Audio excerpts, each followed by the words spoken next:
জয় গুরু। বিপদে আপদে কীভাবে আত্মরক্ষা করতে হয় তারই কৌশল নির্মেয় অমীয় বাণী থেকে আমরা জানতে পারি। শ্রী শ্রী ঠাকুর বলছেন এক দাদাকে, তুই ইষ্টভীতি করিস তো? উক্ত ভাই বলছেন বা দাদাটি বলছেন, হ্যাঁ। শ্রী শ্রী ঠাকুর বলছেন, কীভাবে করিস? উক্ত ভাই, বাড়ি থেকে নিয়ে করি।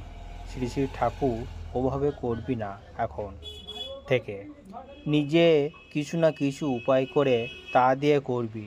যেদিন তা পারবি না সেদিন অগত্য ভিক্ষা করে করবি, কিন্তু বাড়ি থেকে নেবি না। বুঝিস না তো, এক একটা দোষ মুছে রাখার কত ক্ষতি, ওতে জীবন পর্যন্ত সংশয় হয়ে যেতে পারে। বিপদের সময় এক জায়গা থেকে আর এক জায়গা হয়তো দ্রুত পালিয়ে যাওয়া দরকার, কিন্তু তোমার যেমন অভ্যাস, তুমি তাড়াতাড়ি পালিয়ে যাবার প্রয়োজন বুঝলেও তো তা পারবা না। ঢিলেমি করে জায়গায় বসে হয়তো বিপদ ডেকে আনবার মাথার উপর। কত রকমের সংকট মানুষের জীবনে আছে, তার কি ঠিক আছে?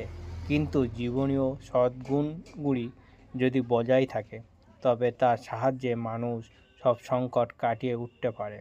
কিন্তু ওই সদ্গুণগুলি যদি আগের থেকে অভ্যাস ও চরিত্রগত না থাকে, এবং তার উল্টো চরণে মানুষ যদি অভ্যস্ত হয়, তবে প্রয়োজনে মুহূর্তে ইচ্ছা করলেও অভ্যস্ত চরণ বদলাতে পারে না।